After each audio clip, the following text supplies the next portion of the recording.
Kenny Gahan here from Little Cinema Galway, reporting live from UCHG, where the nurses are currently striking.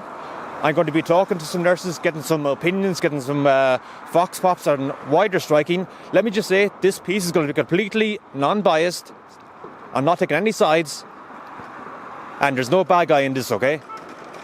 So, let's get some interviews done. I'm a staff nurse in the regional hospital behind me. I work in CCU and UCHG. I am in the paediatric unit. I'm a fourth-year student midwife. I'm on my internship here in UCHG. Yes, I'm working in Galway as a nurse. And I work as a nurse here in GUH. Myself and my colleagues are here. We do not want to be striking, but we feel like we've been pushed to the point where we have to do this. We're striking for numerous reasons. Number one, we're very short-staffed. Number two, we would like parity with other professional people working in the hospital. And number three, we would like to give safer patient care. We cannot do that without the numbers. Staff pay is a big issue. The wards are under-resourced. We don't have enough staff on the wards day in, day out. It's a constant problem, and just nurses have had enough, and enough is enough.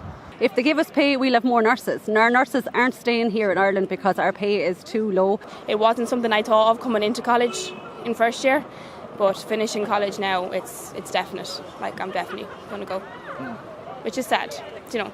You're definitely going to go? Yeah, but sure, there's nothing, you know, like, if things stay the way they are here, sure, there's nothing for us here. It's not in pay parity with any other discipline in Ireland of the public sector.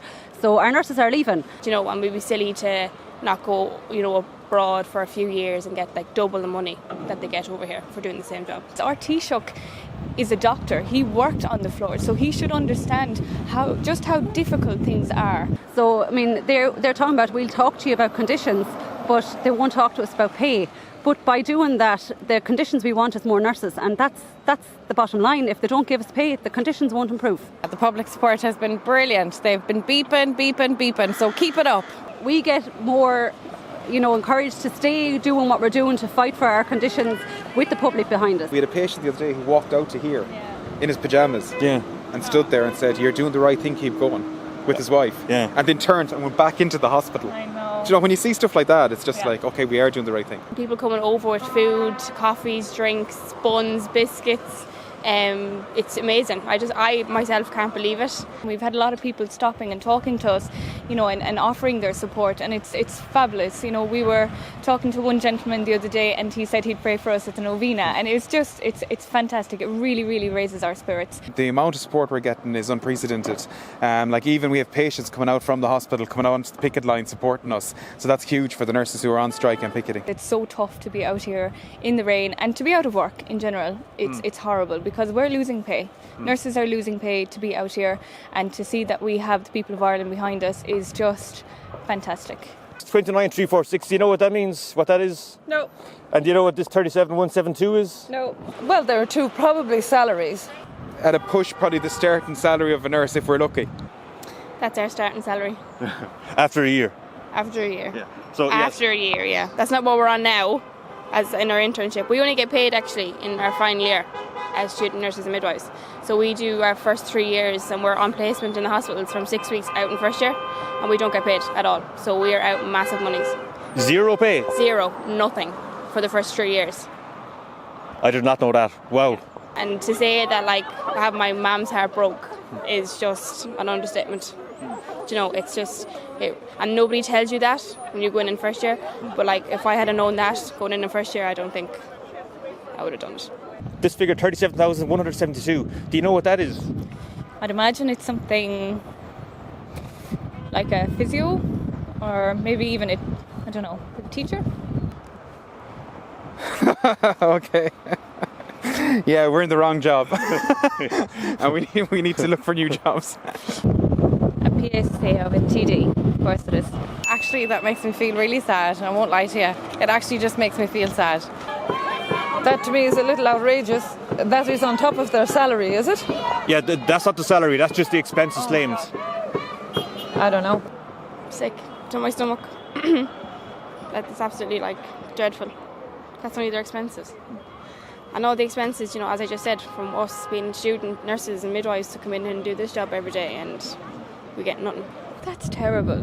We're struggling to make ends meet, to pay for our rent, to pay for mortgages. You know, I'm a young woman, I'm trying to buy my own place, I'm struggling to get a decent mortgage, and then on top of that I'm struggling to show the bank that I actually can afford repayments for a mortgage, and to see that they can claim that is just, it's disgusting actually, it's what it is. They're getting expenses for what? Travelling? We don't get expenses for travelling, we don't get expenses for parking, we don't get anything like that. We don't get healthcare expenses.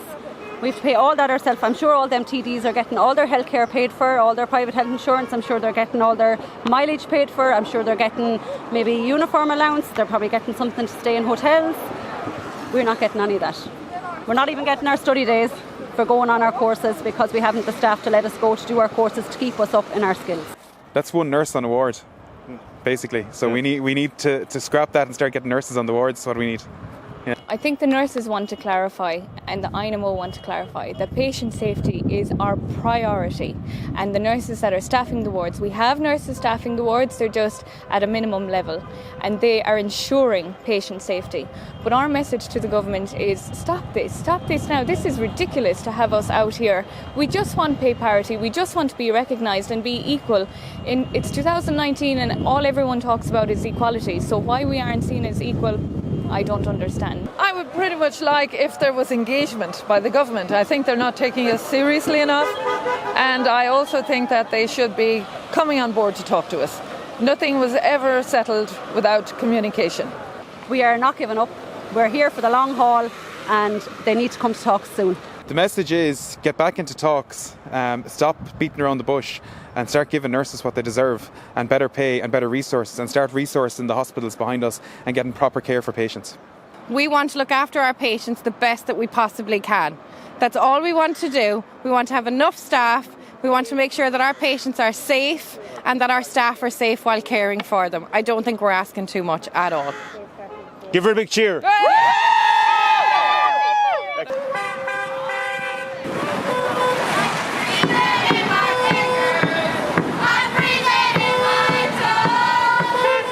How would you spend £47? Oh yeah.